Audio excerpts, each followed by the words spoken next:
La formación está orientada y personalizada a ustedes. Está destinada a cubrir sus necesidades de conocimiento de los mercados financieros.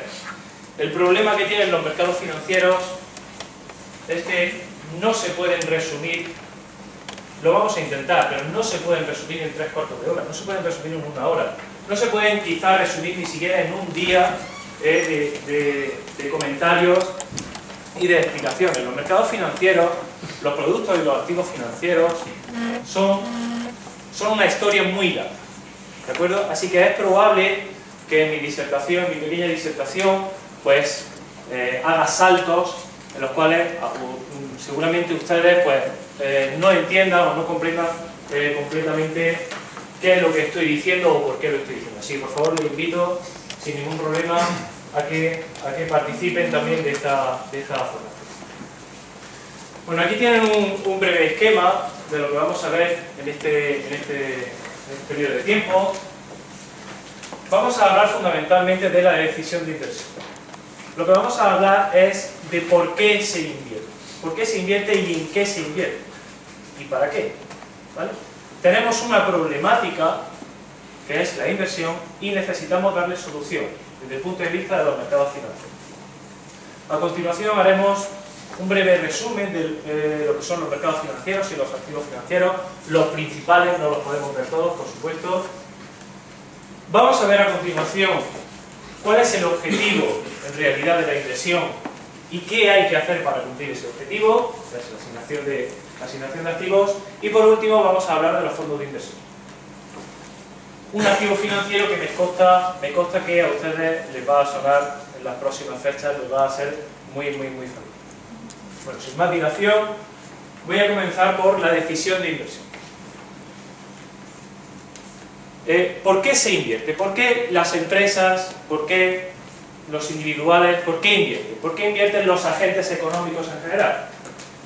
Bueno, pues porque existe un excedente de recursos generados. Evidentemente, si todos produjésemos aquello que necesitamos, no habría mercado, no habría que cubrir necesidades de otros agentes económicos. Por tanto, el origen de esa problemática, el origen de este tema, es el excedente de recursos generados. En este caso, pues en el ámbito en el que estamos hablando, al hablar de recursos, vamos a hablar de recursos financieros, vamos a hablar de dinero, de excedente de dinero, de excedente de flujos de efectivo que tienen los agentes económicos y que, por tanto, necesitan darle una utilidad a esos flujos de efectivo. Necesitamos ese dinero que no vamos a utilizar, necesitamos darle una utilidad.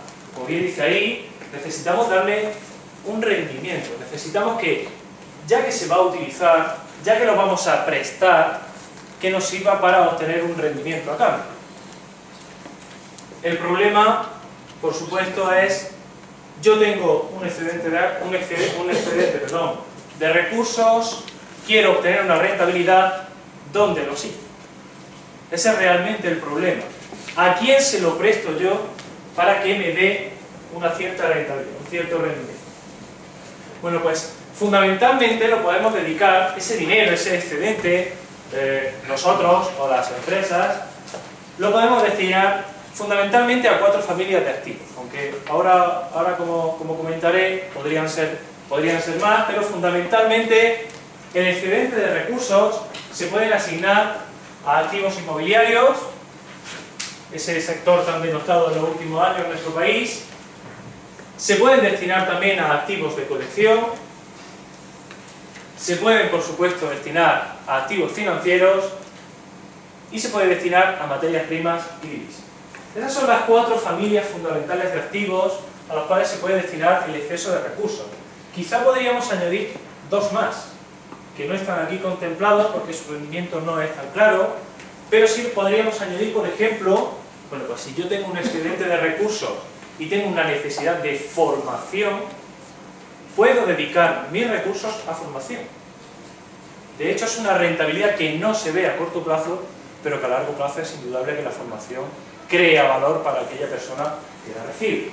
También podríamos dedicar los recursos generados a montar una empresa, a crear una empresa desde cero con esos recursos excedentes. Bueno, nosotros nos vamos a centrar fundamentalmente, y por eso este curso, esta charla, en los activos financieros. ¿Por qué se llaman activos financieros? Bueno, porque se trata de activos, se trata de productos que sirven para financiar proyectos. Fundamentalmente, a lo que se dedica esos recursos, ese excedente de recursos, es a la financiación de empresas. Es a colocar ese dinero, a colocar ese excedente hacia aquellos agentes económicos que necesitan esos flujos de dinero. Fundamentalmente las empresas, la financiación de una empresa procede de dos vías. Bien los recursos propios, es decir, el dinero aportado por sus dueños, por sus propietarios, en el caso de las sociedades anónimas, como todos sabemos, son las acciones. Y una empresa también se puede financiar desde el punto de vista de la deuda. ¿De acuerdo? La deuda puede tener también dos vías. Puede ser una deuda emitida por un banco o concedida por una entidad financiera, como por ejemplo puede ser un préstamo, pero el endeudamiento aquí en España y en el resto de países del mundo casi suele seguir la misma fórmula. Hay empresas, hay determinadas formas societarias que pueden emitir deuda. ¿De acuerdo? Con lo cual la deuda puede ser procedente del exterior, emitida por el exterior, emitida por una entidad financiera o emitida por la propia empresa. La empresa, prácticamente todas las empresas pueden emitir pagarés, pero como les decía, no todas las empresas pueden emitir, por ejemplo, obligaciones. ¿De acuerdo?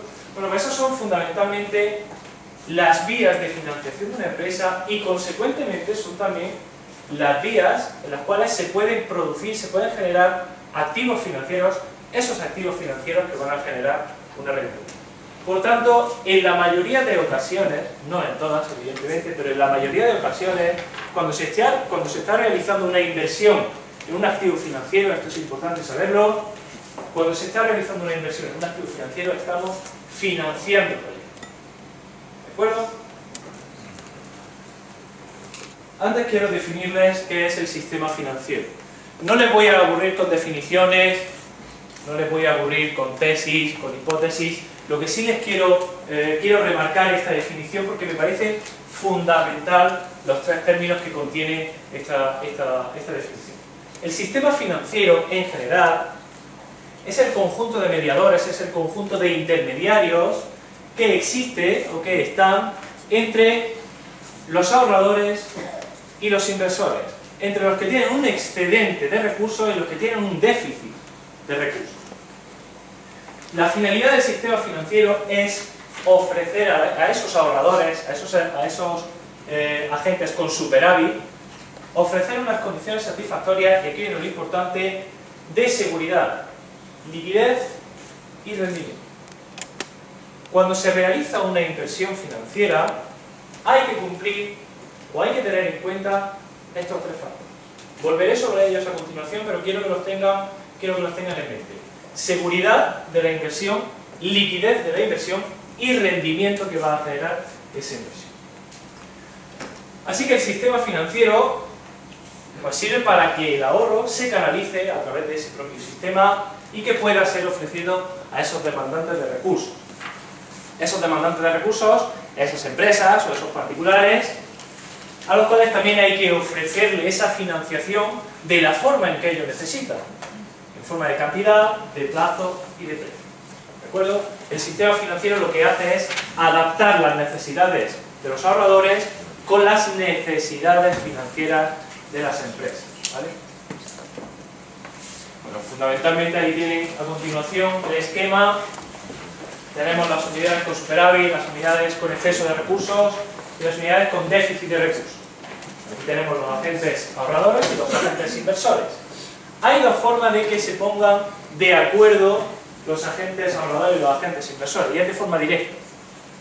Si yo conozco a alguien, conozco a alguna empresa que tenga una necesidad financiera, puedo concederle mis recursos a cambio de un determinado activo financiero. Pero esto no es lo más común. ¿Por qué? Porque, como decíamos, hay que poner de acuerdo las necesidades de las unidades con superávit y las unidades con déficit. Y las necesidades de ambos rara vez casan, rara vez coinciden en plazo, en forma, etc. Por tanto, es fundamental la presencia de los intermediarios financieros, que realizan dos labores. Uno, ponen en contacto indirecto, a las dos unidades y además son capaces de transformar los recursos y transformar los activos de tal forma que sí puedan casarse, sí puedan coincidir las necesidades de unos y las necesidades de otros. ¿Vale? Dentro de estos intermediarios financieros, dentro de este sistema financiero, pues tenemos todas las entidades financieras conocidas, bancos, cajas, brokers y ustedes las entidades aseguradoras, por supuesto. Una breve definición para continuar, la definición de mercado financiero. ¿Qué es un mercado financiero? Un mercado financiero es un lugar, un mecanismo y un procedimiento a través del cual se intercambian activos financieros y se fijan sus precios. Si ustedes le quitan la etiqueta de financiero, la definición se adecua a lo que es un mercado. ¿Qué es un mercado? No es ni más ni menos que un sitio donde se intercambia dinero por bienes, ¿verdad? Bueno, pues un mercado financiero es exactamente lo mismo. Se intercambia dinero por bienes, ¿pero qué bienes? En este caso son activos financieros.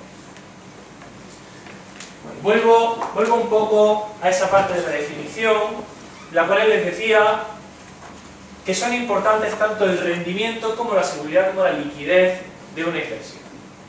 Quiero dar una pequeña definición, quiero dejar claro qué es cada cosa. La rentabilidad, o qué se entiende por cada una de ellas. La rentabilidad, bueno, pues yo creo que todos tenemos una idea intuitiva, ¿verdad? La rentabilidad son los rendimientos, son las rentas, son los flujos de efectivo que se esperan percibir de una determinada inversión.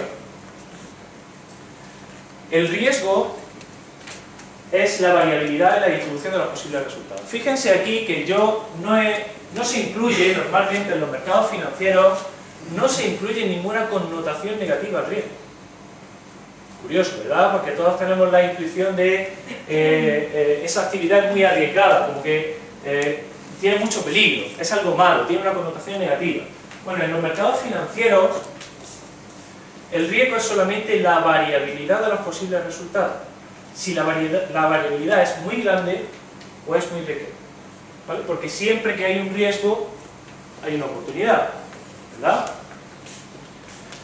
Definimos también la liquidez, por último, como la facilidad que tiene un activo para ser convertido en dinero sin que se pierda demasiado valor. A mayor riesgo esperado, a mayor riesgo percibido, se espera una mayor rentabilidad, evidentemente. Es una relación, yo creo que lógica, ¿verdad? A mayor riesgo esperado de una determinada inversión, se espera o se le exige una mayor rentabilidad. Evidentemente también, a menor riesgo, menor rentabilidad. Fíjense que ahí no he puesto en ningún sitio la liquidez. La liquidez tiene relación con esas magnitudes, por supuesto. Lo que ocurre es que habitualmente la liquidez se incluye dentro del riesgo. ¿Por qué? Porque la liquidez es un factor que va inherente al propio activo financiero y que por tanto afecta a su riesgo. Es de entender que cuanto mayor liquidez tenga un determinado activo, cuanto más fácil sea convertirlo en dinero sin que pierda valor, habrá un menor riesgo. ¿De acuerdo? Mayor liquidez, menor riesgo y por tanto menor rentabilidad. Si hay más dificultad para convertir un determinado activo financiero en dinero sin que pierda su valor, si hay una dificultad excesivamente grande, aumenta el riesgo y por tanto aumenta la rentabilidad. Les voy a poner un ejemplo que por su cercanía en el tiempo les va a relatar muy bien, les va a explicar muy bien cuál es esa relación entre la liquidez, riesgo y rentabilidad. ¿Ustedes se acuerdan o han sufrido el tema de las preferentes? Puede que sí, puede que no, puede que hayan oído a alguien. Bueno, las participaciones preferentes son un determinado activo financiero que tiene muy poca liquidez. Muy poca liquidez. De hecho, los activos financieros, este tipo de activos financieros, son unos activos que tienen una vida infinita, que no tienen un periodo de finalización y que no tienen un mercado líquido, en el cual se pueden negociar. ¿Qué problema ha existido en los últimos años en España? Que esos activos no tenían liquidez. Puesto que no tenían liquidez, era uno de los factores fundamentales para que aumentara su riesgo y que aumentara, por tanto, la rentabilidad exigida. ¿De acuerdo? Yo creo que ese Ese ejemplo les puede explicar muy bien cuál es esa relación, intuitiva relación. Pero los mercados financieros, una pequeña clasificación. Esta clasificación se podría ramificar todo lo que quisiéramos. Los mercados financieros se dividen fundamentalmente en los activos que se negocian en cada uno de ellos. Igual que si tuviéramos bienes, pues tendríamos el mercado de la carne, el mercado del pescado y el mercado de la fruta. Aquí exactamente igual. Tenemos un mercado para cada tipo de activo financiero. Normalmente los clasificamos en dos: mercados al contado, que se demuestran de operaciones al contado, se paga y se recibe, y operaciones a plazo. Se acuerda hoy, pero tiene efectos económicos en el futuro. Los mercados a plazo no vamos a entrar aquí. Tenemos los futuros, las opciones y otra serie de productos derivados. Ahí no vamos a entrar porque no afectan directamente a la financiación empresarial, no afecta directamente al grueso de la inversión. Tenemos los mercados monetarios y los mercados de capital. Los mercados monetarios se dividen en deuda pública y privada a corto plazo, ¿vale? Y los mercados de capitales también contienen deuda y también contienen las acciones. Fíjense que hemos dividido al principio de la charla, hemos dividido la financiación empresarial en dos grupos: deuda y capital, ¿verdad? Bueno, pues aquí hacemos prácticamente lo mismo, lo único que dividimos entre operaciones a corto y a largo plazo. A continuación, les voy a dar unas breves pinceladas, muy breves, sobre cuáles son las características de cada uno de estos mercados. Los mercados monetarios, en general, y los mercados de capitales. ¿Qué caracteriza al mercado monetario? Bueno, el mercado monetario son operaciones a muy corto plazo. A corto o muy corto plazo entendemos inferiores al año, inferiores a 6 meses. ¿De acuerdo? ¿Qué caracteriza además a ese tipo de mercado? La solvencia de los emisores de ese tipo de activos financieros, de esos activos de deuda que hemos comentado, ¿vale?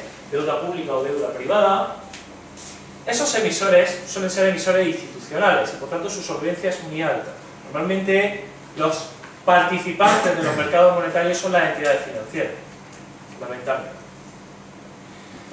Además, los activos que se negocian en ese mercado, que son activos a corto plazo y de gran solvencia, están representados como títulos de deuda, ¿vale? Representan deuda para una entidad, para la entidad emisora. Generalmente, la rentabilidad que ofrecen es fija y tienen un muy alto nivel de liquidez. Si se fijan, estamos haciendo un inciso muy importante sobre las tres principales características de las cuales hemos hablado de los mercados financieros: su liquidez, su riesgo y su rentabilidad. Esas son las tres patas fundamentales de la finanza. Bueno, pues estos activos financieros, como por ejemplo pueden ser los pagarés emitidos por las empresas, puesto que tienen un nivel muy alto de liquidez, puesto que tienen un vencimiento a muy corto plazo, evidentemente su riesgo va a ser muy pequeño. Eso, unido a la solvencia de los emisores, hace que el riesgo sea muy bajo. La variabilidad de los posibles resultados es muy pequeña. Y por tanto, la rentabilidad, que será fija, será también muy pequeña. ¿De acuerdo? Ahora les pongo un ejemplo. Fundamentalmente, ¿cómo se obtiene rentabilidad de un activo del mercado monetario? Bueno, pues aquí, esto es un esquema temporal. Este es el momento de adquisición, este es el momento de vencimiento.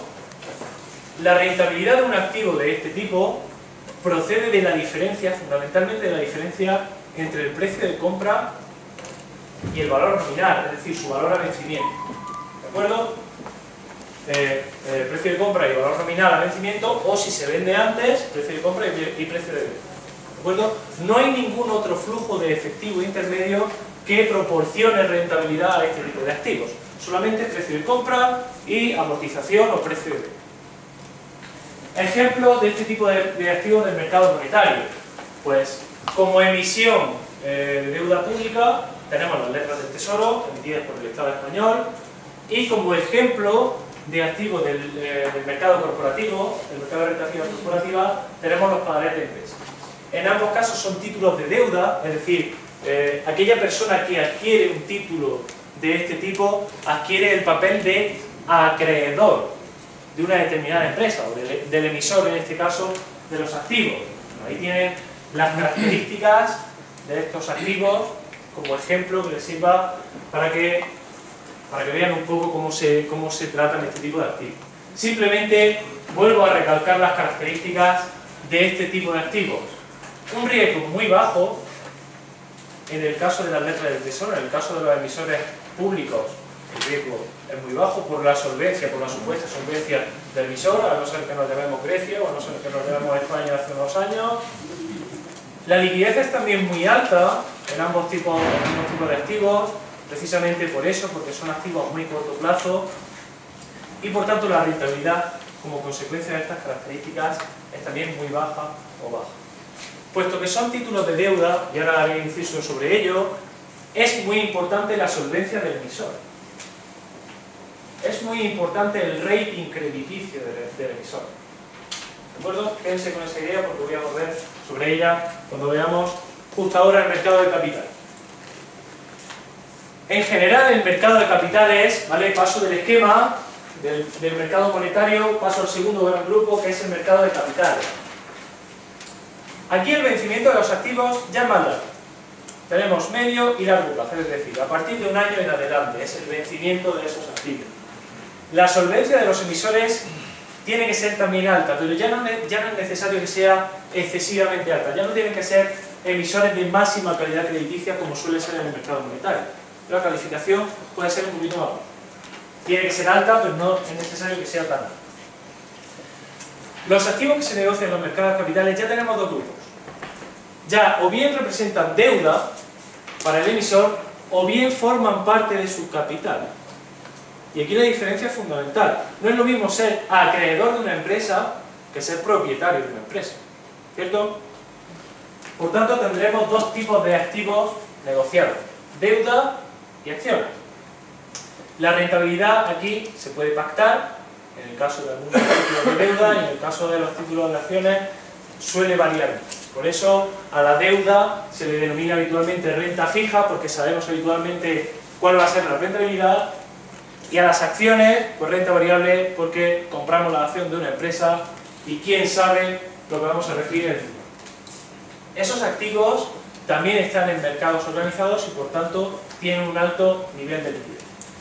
En general, fíjense en cuál es el esquema temporal, cómo se percibe la rentabilidad de este tipo de activos. Sigue siendo un esquema temporal, adquirimos el activo y durante la vida de ese activo se van percibiendo periódicamente una serie de rendimientos, una serie de flujos de efectivo. En el caso de la deuda se denominan cupones. ¿De acuerdo? Estos cupones pueden ser una cantidad fija, un porcentaje fijo sobre el nominal de ese título, un 3%, un 5%, o puede estar indexada también, puede estar referenciada a un determinado índice, como por ejemplo puede ser el Euribor. ¿De acuerdo? Bueno, pues la rentabilidad de este tipo de títulos viene por dos vías. Uno, la rentabilidad que se percibe periódicamente, y dos, la diferencia entre el precio de compra y el valor nominal. Habitualmente son diferentes, el precio de compra suele ser inferior, puede ser también superior, pero no vamos a entrar en. ¿De acuerdo? Así que tenemos dos vías de rentabilidad. Por un lado las plusvalías, por un lado las ganancias de capital, la diferencia entre precio de compra y valor nominal, o precio de venta si vendemos antes, que se puede vender sin ningún problema, de ahí la elevada liquidez, y por otro lado la rentabilidad en forma de. Dos ejemplos, pues en el caso de deuda pública a largo plazo, bonos y obligaciones del Estado, y en el caso de renta fija corporativa, pues bonos y obligaciones corporativas. Si se fijan, las características son muy parecidas, son títulos de deuda, el emisor o bien es el tesoro público o bien es una empresa, una cierta solvencia, tienen que ser sociedades anónimas en el caso español, prácticamente lo que les decía, en todo el mundo las sociedades anónimas son las que tienen esa capacidad para emitir deuda. En vez de pedir préstamos, en vez de pedir prestado a las entidades financieras, tienen la capacidad de emitir ellos la deuda y ofrecérsela a los inversores. Aquí tienen los vencimientos, aproximadamente, y como les decía, la fuente de la rentabilidad. Hay dos fuentes de rentabilidad. Una rentabilidad implícita, que son las plusvalías, y otra rentabilidad más explícita, que son los cupones. Con relación a las tres características que estábamos viendo, el riesgo en los bonos y obligaciones del Estado, a día de hoy, estoy hablando a día de hoy, si esta charla la hubiéramos hecho hace 4 o 5 años, habría cambiado totalmente la percepción de riesgo, de liquidez y de rentabilidad de los bonos y obligaciones del Estado. Estoy hablando del Estado español, ¿de acuerdo? A día de hoy el riesgo es bajo o muy bajo, de hecho se está financiando el Estado español, como ustedes saben, a tipos de interés negativos, es decir, no tiene que pagar intereses, sino que concede financiación y además le tienen que pagar, cosa hasta ahora nunca vista. La liquidez es también muy alta y la rentabilidad va a ser también baja, como consecuencia de ese bajo riesgo y esa elevada liquidez. ¿De acuerdo? Con respecto a los bonos y obligaciones corporativas, depende. ¿Vale? Depende de los emisores. Depende, como les decía anteriormente, de la capacidad de devolución de deuda del rating crediticio de esas empresas. Ahí tienen también, porque me parecía interesante, porque se habla mucho del rating crediticio, se habla mucho de la capacidad de devolución de deuda de las empresas. Básicamente, estos son los ratings que aportan las tres entidades calificadoras principales del mundo, Standard & Poor's, Fitch y Moody's. Como ven, llaman a la misma, prácticamente a las mismas categorías, tienen nombres diferentes, pero básicamente es lo mismo, es el mismo perro, pero le cambian el collar, supongo que por diferenciarse, ¿vale? Por aquello de la competencia. Van desde una calificación de AAA, que es la máxima solvencia, la máxima capacidad de devolución de deuda, hasta el default, que no son capaces de atender en este momento, en este preciso instante, las deudas que tienen. También es muy típico escuchar dentro de la deuda, cuando se opera en deuda, grado de inversión y grado especulativo.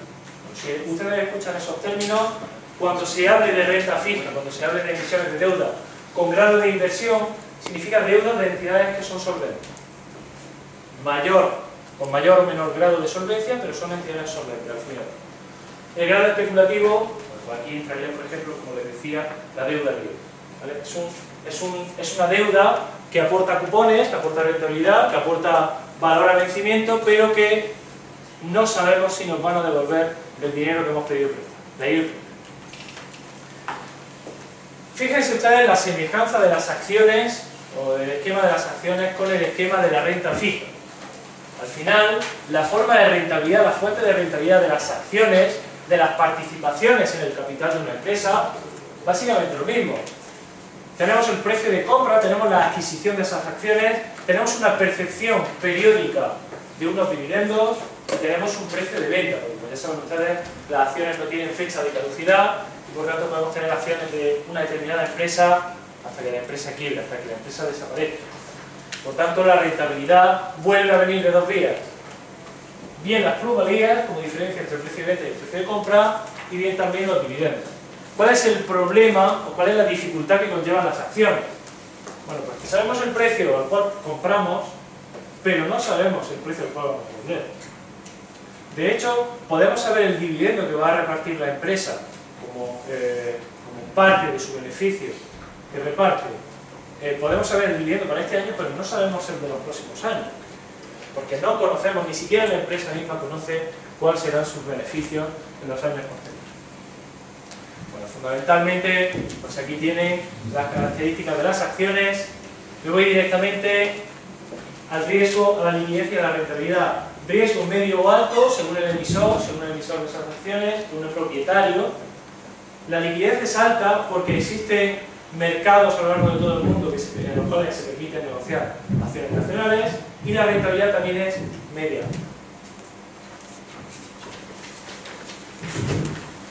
El objetivo de inversión y la asignación de activos. Voy a acelerar un poquito más, espero que me disculpen si estoy yendo demasiado rápido, pero el tiempo apremia. Decíamos que había un problema de asignación de activos, es decir, si nosotros necesitamos obtener una cierta rentabilidad para nuestros recursos, ¿a qué lo asignamos? Bueno, pues tenemos que responder, si queremos asignar eficientemente esos recursos, tenemos que responder a tres preguntas. Primero, ¿cuál es nuestro objetivo de rentabilidad? ¿Qué rentabilidad espero yo para mi dinero? ¿O deseo yo para mi dinero? ¿Cuál es el riesgo que estoy dispuesto a asumir para obtener esa rentabilidad? Porque ya conocemos que si queremos una mayor rentabilidad tendremos que asumir un mayor riesgo. Y por último, el horizonte temporal de inversión. ¿Cuánto tiempo deseo yo, cuánto tiempo tengo yo previsto tener mi dinero inmovilizado? ¿Vale? Tener mi dinero invertido. Cuando respondamos a esas mismas respuestas nos van a llevar a un activo financiero. Si nosotros tenemos, por ejemplo, un objetivo de rentabilidad bajo, con un riesgo asumible bajo y con un horizonte temporal corto, nos podemos ir a los activos monetarios, que son los primeros que vimos que cumplen esas características. Si tenemos un objetivo de rentabilidad alto o muy alto, asumimos cualquier riesgo y el horizonte temporal de inversión es a medio o a largo plazo, podemos invertir, por ejemplo, en acciones, podemos invertir en deuda corporativa, ¿vale? Importante, esas tres preguntas, las respuestas a esas tres preguntas son ya las que nos indican los activos financieros y no al revés. No hay que hacerlo al revés. Primero tenemos que responder a esas preguntas, primero tenemos que tener claro cuáles son nuestros objetivos y a continuación adaptar, coger el guante que mejor se adapta a nuestra necesidad de inversión. Bueno, aquí tienen en la siguiente tabla, les doy también la fuente por si lo quieren consultar. Aquí tienen una tabla con la rentabilidad y el riesgo histórico de una serie de activos financieros, ejemplos de los que hemos visto durante toda la exposición, en el mercado norteamericano. He encontrado datos para el mercado norteamericano, para el mercado español es un poco más difícil de encontrar. Pues si se fijan, intuitivamente van viendo que menor rentabilidad, menor riesgo, conforme vamos aumentando el grado de riesgo, aumenta la rentabilidad exigida. Este punto correspondería a los activos del mercado monetario, que tienen una baja rentabilidad y un bajo riesgo. Si se fijan, la rentabilidad está en el eje X y el riesgo está en el eje Y, una representación también básica en finanzas. Nos vamos moviendo hacia la derecha, vamos exigiendo mayor rentabilidad y también el riesgo va aumentando. Este segundo punto sería la deuda privada a medio plazo. Estos puntos de esta zona serían la deuda privada a largo plazo y la deuda privada especulativa, ¿vale? La parte de abajo de la tabla que les he comentado hace un momento. Y así hacia arriba, así todo hacia la derecha, la intuición, mayor riesgo, mayor rentabilidad. Los fondos de inversión son unos activos financieros que son derivados o que proceden de otros activos financieros básicos que son los que hemos visto. Existe un problema muy importante en la asignación de activos del que no hemos comentado, y es el riesgo específico. Dicho en castellano duro, como dice mi padre, el riesgo, el problema de poner todos los huevos en una misma cesta. Es decir, de asignar todo mi dinero a una inversión, jugármelo todo al rojo, como en el casino, ¿verdad? Ese problema no lo podemos tener en finanzas. No lo debemos tener en finanzas. A eso hay que darle solución. Porque si se nos rompe la cesta, se nos rompe todo los juegos, nos quedamos sin noticias. Así que, si invertimos todo nuestro dinero en un activo financiero y ese activo financiero fracasa, hemos perdido nuestra inversión, hemos perdido nuestro dinero. Y no podemos permitir perder todos nuestros recursos. Por tanto, el riesgo específico es el riesgo inherente a invertir todo en un mismo activo. ¿Cuál es la solución? Pues diversificar, ¿vale? Poner huevos en distintas cestas.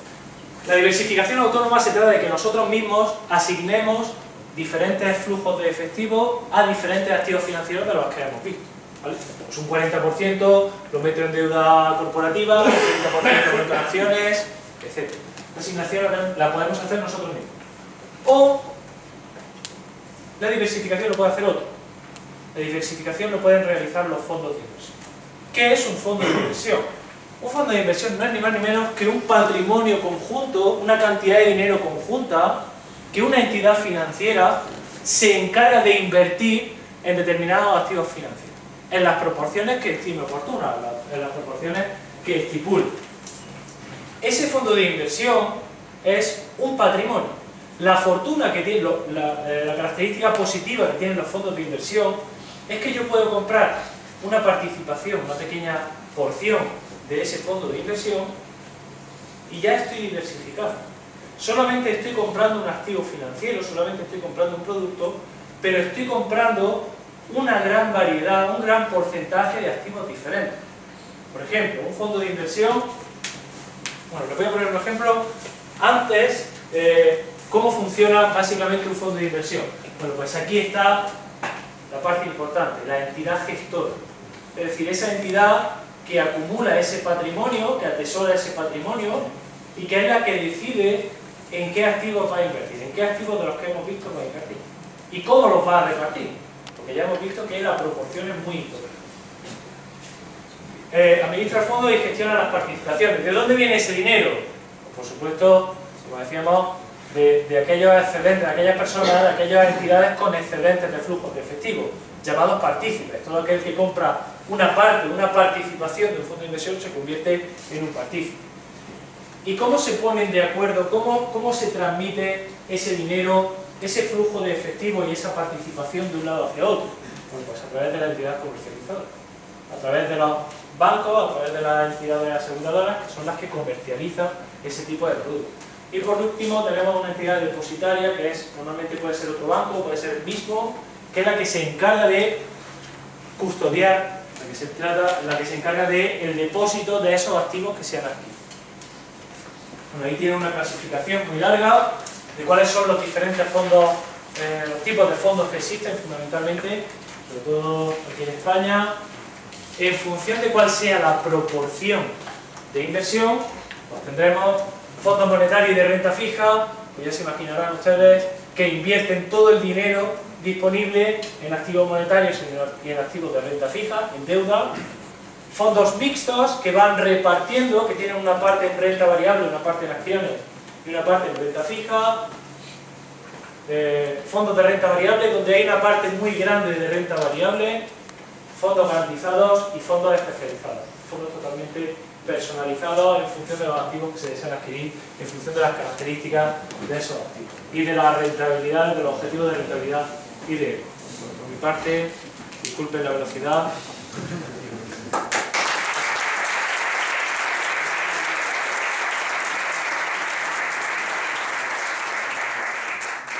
Si tienen 5 minutos, alguna pregunta, un comentario, alguna queja incluso. Hablabas al principio del tema de las preferencias, sí, que hemos sufrido en España de manera extensa. El problema de las preferencias, por lo que comentas y como han comentado, es un producto totalmente legal, pero sí, donde ha estado ha sido en la información que se da, ¿no? Correcto. No en el producto. Correcto. El problema es que se ha vendido un lobo con una piel de cordero. El problema es que una participación preferente es un activo financiero que es híbrido. Es una mezcla entre capital propio del banco y deuda. Es una cosa ahí que está entre pinto y balcón. El problema es que las entidades comercializadoras son las que han cometido el fallo, no sé si queriendo o sin querer, vamos a pensar que sin querer, y han vendido ese producto como un producto de renta fija, como un depósito, como si fuera un depósito normal y corriente. Mete dinero en este depósito que le da un 7%. Fíjense ustedes, un 7% de rentabilidad para un depósito, cuando el resto de depósitos, pues no sé, como mucho estaban en, no sé si en el 4%, creo recordar, aproximadamente. Cuando hay una diferencia tan grande, tiene que ser por algo. Tiene que ser por algo. Nadie vende duros a 4%. Y por tanto el problema estaba en la comercialización de esos activos. Que se han vendido como un activo fijo. Claro, ¿qué ocurría? Que cuando alguien quería deshacerse de esa participación preferente, como no existía un mercado líquido, como no existía un mercado en el cual comprar y vender, era un poco el juego de tonto el último. Porque el banco tenía que buscar a otra persona, a otro cliente suyo, que quisiera comprar la participación del anterior. Entonces se iban pasando de uno a otro. Pero no existía un mercado líquido. De ahí el problema. De ahí el problema. Que una vez que se cortó el grifo, una vez que nadie quería esas participaciones preferentes, aquellas personas que lo tenían, no tenían forma de deshacerse de ese activo financiero, porque además no tienen vencimiento. De ahí todos los problemas. Y eso no lo tiene, ¿no? O sea, eso sigue estando. Pero... A no ser que el banco decida amortizar la participación, que no es habitual. Vamos, por favor. Sí, nada, simplemente complementar un poco la explicación de Federico, que es espectacular, vamos. Y en general toda la presentación te la agradezco mucho. ¿Cómo se financia un banco? ¿Cómo es capaz de captar recursos para su día a día, ¿no? Un banco puede captar recursos mediante una gran gama de productos. Las grandes dos familias, como ha dicho Federico antes, son la emisión de acciones y la emisión de deuda, pero dentro de la emisión de deuda hay mucha tipología de deuda. Entonces vamos a clasificar esas acciones y esa deuda de menor rentabilidad y más seguridad a mayor rentabilidad y menor seguridad. Empezamos por los activos más seguros de la forma que capta dinero un banco, será con las cédulas hipotecarias, los depósitos y bonos senior, los bonos subordinados, los bonos, bueno, y ya después vendrían preferentes y acciones. Cuando un instrumento financiero te da más rentabilidad, obviamente, es porque es menos seguro. ¿En qué se plasma esa seguridad? Esa seguridad se plasma en una variabilidad, como muy bien ha dicho Federico, del final de esa inversión, porque se mueve mucho más, y después también se plasma en el caso de que esa empresa, o en este caso el banco, que ha emitido ese instrumento de financiación, sea insolvente, ¿vale? Sus recursos propios sean, sus recursos propios y activos sean menores que sus compromisos. En ese caso, empieza a haber una cascada de concursos de acreedores, etcétera, etcétera, donde el primero que cobra esas deudas, el acreedor de mayor rango, es el que tiene una cédula hipotecaria, después el que tiene un depósito, O sea, que el penúltimo que obtiene su dinero es el preferentista. Si no hay suficientes fondos propios y activos como para pagar a los que están encima, el preferentista no se lleva nada, de la misma forma que no se lleva nada tampoco el accionista. Esa es la razón por la cual se pagaba mucho más por una preferente y obviamente tenía mucho más riesgo de lo que se transmitía a la gente. Una preferente en sí no es mala, como decir, oye, un arma es mala, no es mala, depende del uso que tú le des, ¿no? Nosotros, por ponerte un ejemplo, yo lo explicaré después, pero en Santa Lucía, en el balance de la compañía, tenemos preferentes, pero de emisores que son solventes, por lo tanto, o queremos que son solventes. Por lo tanto, si ese emisor que es solvente sigue siendo solvente y no le pasa nada, pues tenemos una rentabilidad alta. Ahora bien, si hay algún tipo de insolvencia, pues tendremos un recorte en el nominal, o un recorte total o parcial en el nominal que percibiremos cuando lo vendamos esa inversión. Pero digamos, como muy bien decía Federico, es un lobo vendido con piel de cordero, ¿no? Porque te vendían una seguridad y una rentabilidad alta cuando esa seguridad no era verdad. Muchísimas gracias. Gracias.